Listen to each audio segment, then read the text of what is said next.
कैसे हैं? उम्मीद करते हैं बहुत अच्छे होंगे। तो मैं मुन्ना कुमार आप लोगों के बीच इस वीडियो बनाने का मेरा एक ही पर्पज़ है कि आप लोग तक ये संदेश जाए और आप लोग वक्त का कदर करें और वक्त के हिसाब से अपने आप को अच्छे से तैयारी करें। क्योंकि मैंने 2025 में स्टार्टिंग में ही ठाना था कि 2025 को मैं एक दिन या एक मिनट भी बर्बाद नहीं करूँगा। लेकिन 6 महीना मैं घर पे रहा और किसी वजह से कभी फैमिली में किसी को तबीयत ख़राब हो जाना, कभी मुझे कहीं चले जाना, किसी काम से चले जाना, खेती-बाड़ी में मतलब तमाम प्रकार की बाधाएँ आती थी। तो मैंने सोचा कि घर यदि छोड़ कर के बाहर चला जाऊँगा, तो घर से दूर आया मैंने और घर से लगभग 50 किलोमीटर की दूरी पे मैंने आकर के रहना स्टार्ट कर दिया और साइड से इनकम के लिए मैंने रियल एस्टेट में भी काम किया।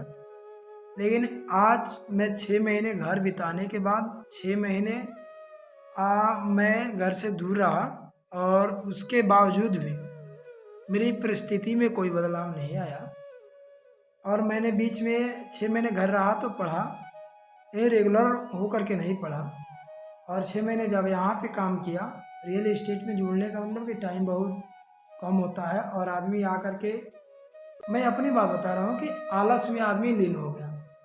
आज करेंगे, कल करेंगे, परसों कर लेंगे, जब आएगा वैकेंसी तभी स्टार्ट करेंगे। इसी में मैंने क्या किया कि अपने समय को व्यतीत कर दिया। तो मैं आप लोग से यही कहना चाहूँगा कि आप लोग वैकेंसी का इंतज़ार ना करें और वैकेंसी आएगी और ज़रूर आएगी। और मेरे पास सारी सुविधाएं होते हुए भी, खैर उतनी सुविधाएं नहीं, सारी सुविधाएं कहने का मतलब कि बुक वगैरह सब होते हुए भी मैंने अपने टाइम को सही तरीके से यूटिलाइज नहीं किया। तो आप लोग से विनती करूँगा या हाथ जोड़ के निवेदन है, तो आप लोग जहाँ भी हैं, अगर गरीब फैमिली से हों चाहे कहीं किसी फैमिली से बिलोंग करते हों, गवर्नमेंट जब की तैयारी कर रहे हैं तो आप लोग 100% दीजिए। क्योंकि मैंने इस चीज़ को जाना है, समझा है।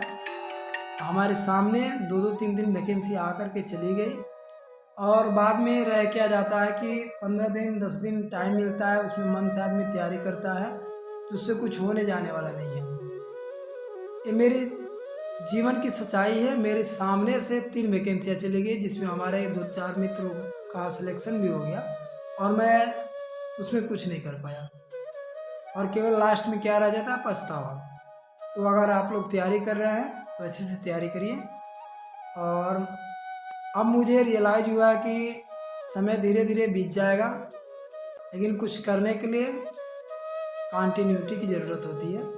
आप एक दिन 10 घंटा पढ़ लेंगे उससे कुछ नहीं होने जाने वाला है। आप डेली 1 ही घंटा पढ़िए, लेकिन लगातार पढ़िए और इस चीज़ को आप लोग सही तरीके से पढ़िए। किसी भी गवर्नमेंट जब की तैयारी करते हैं तो आप पहले उसका सिलेबस को अच्छे से पढ़िए कि सिलेबस उसका क्या है। उसके बाद से उस सिलेबस को विधिवत तरीके से मौखिक रूप से एक बार पढ़ लीजिए। उसके बाद से अपने हाथों से उसका नोट्स बनाइए। हालांकि मैं अभी सफल नहीं हुआ हूँ, आप लोग कहेंगे बेकार के ज्ञान दे रहे हैं, आप लोगों का बात भी सही है, लेकिन अगर कमेंट में कुछ गलत बोल रहे होंगे तो आप लोग बता सकते हैं।